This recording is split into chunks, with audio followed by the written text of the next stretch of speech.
Hello and welcome back to the SuperCoach Corner podcast for our first team preview as we go through every team for this upcoming SuperCoach season. So we're going to start with Adelaide here. A few interesting picks, but as always, I'm joined alongside me, Darcy. Darcy, how are you going today? You ready for the Adelaide team preview? Yeah, man, I'm going well, thank you. Yeah, I'm excited for it to get stuck into it. Alphabetical order as always, and start from the top. What's not ladder order as last year. I think they were minor premiers last year, but no, alphabetical order. So we'll start Yeah. start with the Crows and yeah, talk about every Supercoach relevant player, some more than others, and talk about some of the options that we could look at moving into the preseason. But yeah, like you said, we'll go through every team, and I'm looking forward to it, delving in deep to get started. Yep. Yeah, we'll structure all the teams pretty much the same. We'll go through rookies, mid prices, and premiums to target or possibly target for your own for this side. But just to start, obviously Adelaide were minor premiers last year. They were the best AFL team for scores per Supercoach game, which also makes them the hardest to score against.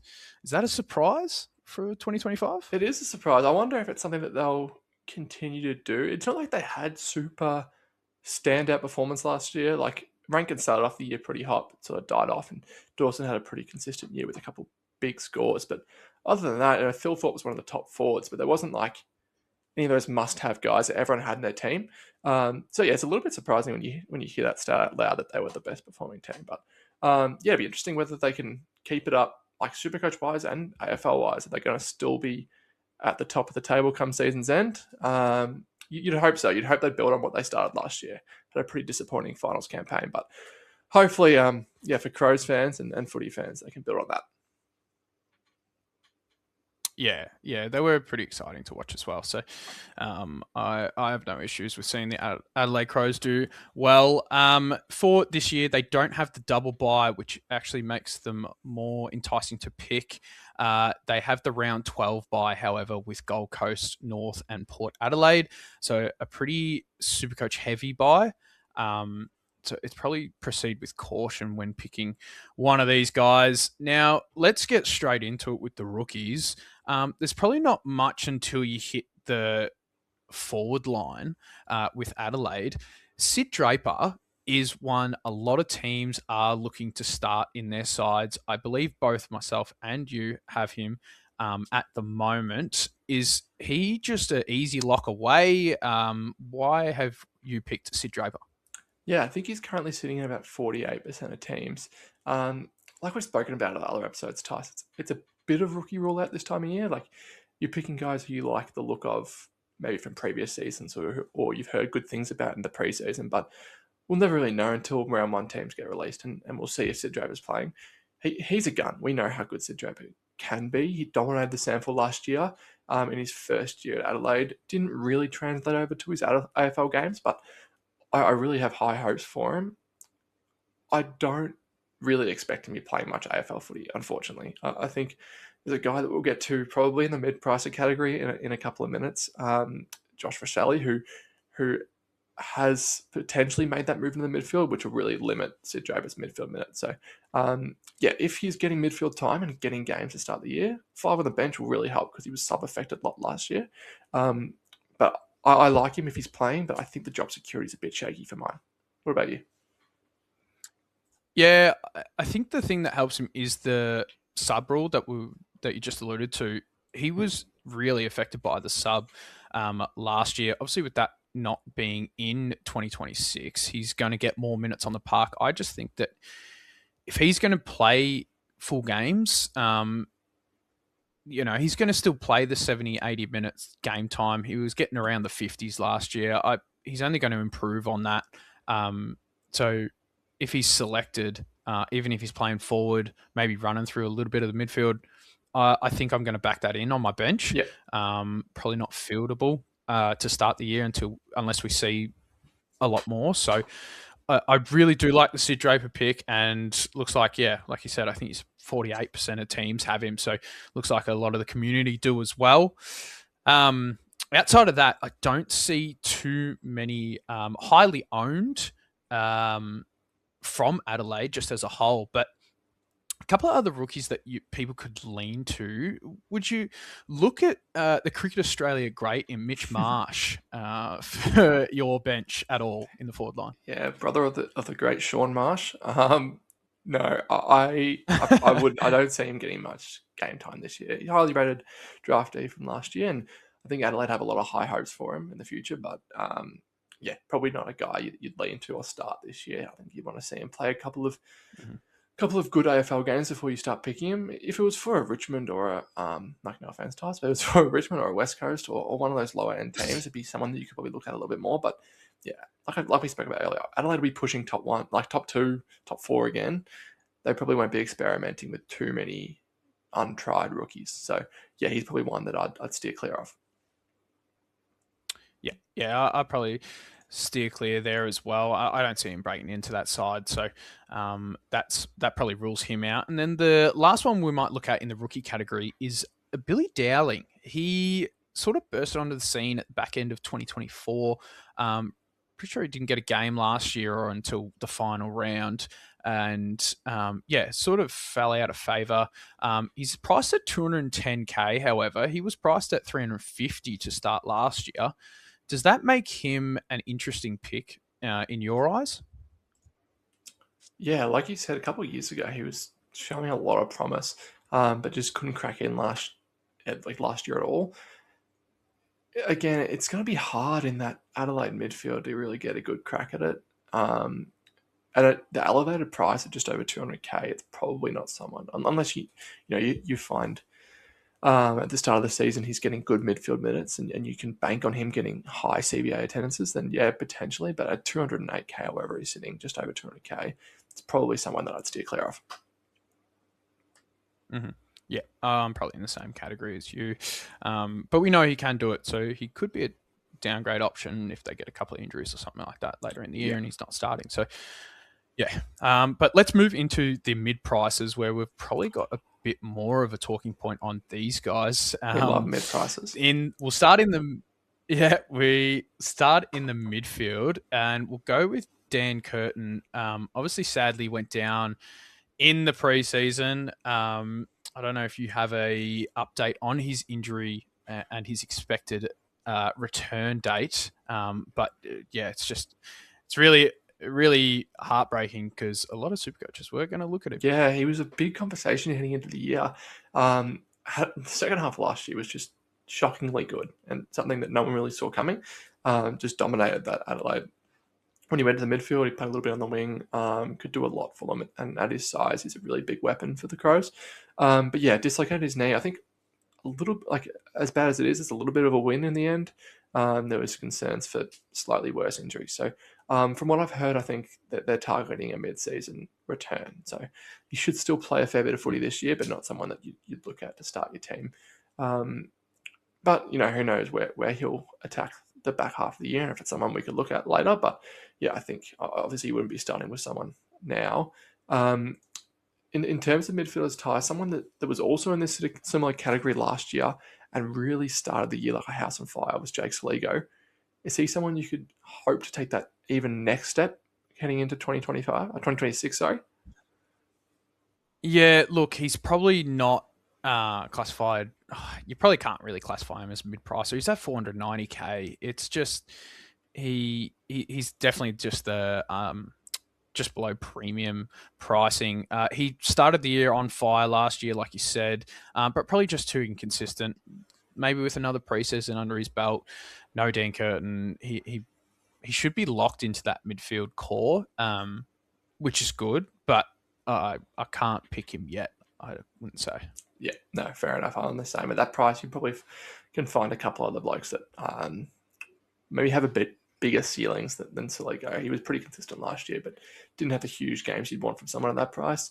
The final mid-pricer, Tyson, probably the most enticing mid-pricer for Adelaide and potentially the most enticing pick for Adelaide coming off some recent news in the past week or so that he's made that move into the midfield this preseason and dominating at training is Josh RACHELE. Yeah, you asked me 7 days ago, he wouldn't have even been on my radar. And now we know the talent of Josh RACHELE. The vision of him at training a couple of days ago was compelling. Is there any world do you think that you're starting Josh Rochelle? Yeah, I'm the exact same as you. 7 days ago, I wouldn't have even considered him, but yeah, now wow, he's definitely right up there.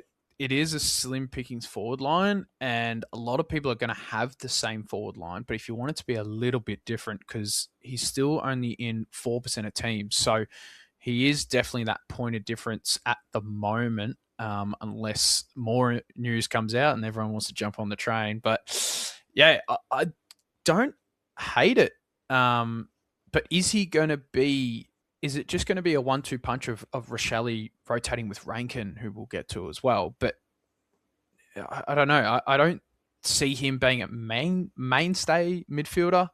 I don't know. What's your view here? Yeah, I don't. He's not going to be a full time mid, but if you can get even a 70% forward, 30% mid, 60% forward, 40%, like that sort of split would be really enticing. And at 370k, it's a good price. It's a really enticing price, and they're a really good side, so they're going to be beating up on a lot of sides, and that's where he can really get a lot of points.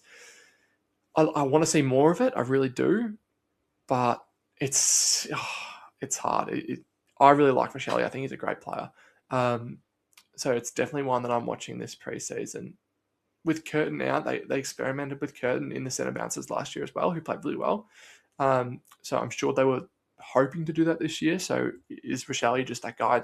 He'll just replace Curtin for the first half of the year in those centre bounces. Will he get more wing time to replace Curtin? Is he that sort of that guy to help them fill that Curtin hole? I guess we're going to have to wait and see. But I think the talent's there. If you can get the role, watch out. Yeah, definitely agree with that. Like with the role at 370k with a main midfielder, you're picking that in any line really. So, yeah, if he can be a mainstay midfielder or even like that 30% rotating mid, he's definitely undervalued at 370k. So, some value you can make on your side there. Let's move into the premiums for Adelaide, and we'll start in the defence. There's probably only one guy that we will touch on. I don't think anyone's going to look at him, but it's Rory Laird. He is the distributor for Adelaide, coming out of their back line. They got a few guys they go through, but he is the main one. Could you pick him to start your SuperCoach year at all?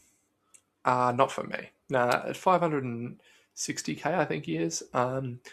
Yeah, like I don't know if you caught our most recent episode, but we were ranking our predictions for the top 8 of each line, and honestly, yeah, doing my defensive predictions, he wasn't even on my radar. He's not someone that I think can burst into that top 10 scene. We know what you get from Rory Laird. He's going to be uber consistent. He'll score you 100 to 110 or 95 to 110 most weeks. If you're desperate for someone like that, you can back potentially, but no, at that price, there's so many better options. Yeah, I agree there. He's super consistent last year with that 95 to 110 range. I think he only had one slip-up game, which was Gold Coast in round 4, actually. Got a 58, but outside of that, it was just super consistent. Finished the year with 103 average, which is nice. Yeah, that is what you're going to get, but they also did rest him because he's getting on with age and that kind of stuff. They rested him from time to time as well, so you're not going to get every game in the season. So that's probably not someone I'm going to back at the start of the year. Unless you're setting the world alight, I don't think I'm going to go near Rory Laird. But let's move into the midfield. And the main guy, one of my favourites to watch in Jordan Dawson. You know I'm a big Dawson man, so maybe without the bias, you can speak on Jordan Dawson on behalf of the people. I am a massive lover of this man. So, but take it away, Dars. Could you pick Jordan Dawson? For sure, you can pick Jordan Dawson. I think, again, going back to that most recent episode where we predicted our top of each line, I think he just missed the top 10 for both of us. So he's within that top 10 midfielder range. And he had issues last year. So he was a bit down to start the year. And we were able to pick him up at a really good price because he had some bad games with bad scores due to bad ball use, which is just so unlike Jordan Dawson. And it's something that he cleaned up in the back half of last year and had a really good year to finish off. But I like Jordan Dawson. He's only in 77% of teams at the moment, so it's a really good point of difference. He's sitting just over 600k, so it is a bit of a hefty price tag, but it's a good point of difference. He's going to set you apart a little bit. So I like Jordan Dawson. I don't think there's much risk in starting him. He's going to have a good role. They're going to want the ball in his hands all the time. So yeah, I'm a fan. I might let you talk with your bias for a little bit. Is he on your radar? Do you want to start him?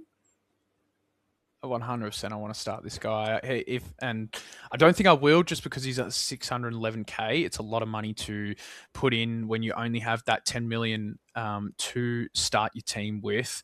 But 100%, he is on my radar. As soon as he slips below or around that 550k range, I think I'm going to jump on him. That's if he does, because we saw at the start of last year, after 7 rounds, he was averaging below 100, which made him drop below 500k. That's when a lot of people snapped and picked him up.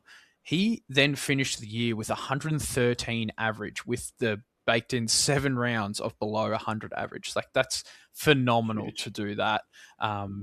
And yeah, it just shows he was probably averaging that 120 for the back half of the year. So if you can snap up Jordan Dawson at some point throughout the year, is probably the best time to jump on him. If you can get him after the bye, he is in the first bye. So then if you're upgrading throughout the buys, you could pick him up after round 12, which is, I think, how I'll target it, unless, yeah, he drops below, like we specified. Well, like we said last year, he did. But yeah, it's just too hard to not pick him. But I just can't. I can't. But let's move on to the other premiums in the Adelaide side. Let's go through the rucks. They've got Riley O'Brien. I don't think anyone's really going to be targeting Riley O'Brien, unless you really wanted to go a massive point of difference. Just an easy move on from him. Yeah, I wouldn't be looking there. Yep, cool. That's easy. When we get to the forward line, however, there's a couple of guys we might look at. Firstly is Isaac Rankin. A lot of people started him last year and, was phenomenal running through that midfield. Would you go for Isaac Rankin? It's so hard. If he's playing that midfield role and he's playing throughout the mids, then yeah, I'd love him. I'd love him as a midfielder. But it's just, I don't want to pick a small forward at that price. And we saw how volatile his scoring was when he was playing as a small forward at the back end of last year.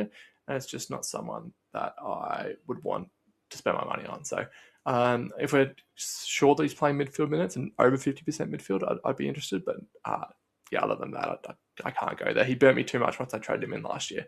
I've got bad memories of Isaac Rankin from last year. So I think he scored 1 ton once after I traded him in on like round 9. So it's going to be a bit hard to bring him back into my team. Yeah, definitely didn't hear the end of that throughout the back end of last year as well. So, I do like Rankin. He's on my radar. I think if he gets some midfield time, he's finishing up there in the top forwards. If he's not, he's probably missing out. It's really based on that role. If it's kind of a split between him and RACHELE, I see him capitalising more than RACHELE, but you're getting more value for money on RACHELE over Rankin. Another guy we might look at in the forward line, which I think we both had in our top forwards for the year, without DPP obviously coming into play, Riley Thilthorpe. Do you see him just becoming more of a beast, getting that ruck time, being the backup ruckman? Is he on your radar to start the year? Would you even target him throughout the year? How do you feel on Riley Thilthorpe? Yeah, I love Riley Thilthorpe. I think he showed last year that he sort of breaks the mold a little bit when it comes to key forwards. It's always going to be risky picking a key forward, but he does break that mold, and the fact that he is consistent with that ruck time, he can sort of pinch a few points because he does get those ruck minutes. So he's not someone that I'd start, but I'd definitely be looking at him to finish a forward line. So I do like Thilthorpe, but yeah, I wouldn't be starting with him. No, that's fair. He's he definitely does break that mold. It's probably him and Sam Darcy that really do that as being key forwards. So yeah, Riley Thilthorpe's a decent pick you could pick. Then in terms of the early fixture for Adelaide, it's probably a hard start. He's they've definitely got a tough run to start the year, so it might be best to pick one later. And then as for the year prediction, I see them just missing the top 4, probably making finals. So that should mean for good scoring. How do you see them finishing the year as well? Yeah, I think they should pick up from where they were last year. Obviously, their final series was disappointing, but I can see them really doing exactly what they did throughout the home and away season. And in terms of SuperCoach, hopefully, like you said, top SuperCoach scoring team last year. If they can do that again, it might make these players even more relevant, the likes of Dawson and RACHELE. So it'd be interesting to see. I really like Adelaide. I mean, as a neutral supporter, they're always exciting to watch. So fingers crossed they can get going again. Yep. Yep. No, that's probably it for the Adelaide side, to be honest. Probably not a lot to pick at the start of the year, but a couple to watch throughout the year. With the top fixtures to start, they might not start going at their high averages that a lot of players are going for. So, maybe target them after the first 6 rounds, see what price they're at, or after their bye in round 12. But that's probably it for Adelaide, unless you got something else to touch on. No, that's it, mate. And like we said, yeah, keep your eyes out. We have every team coming at you shortly. So Adelaide to start. And if you have any questions, feel free to reach out, leave a comment. And don't forget to like and subscribe.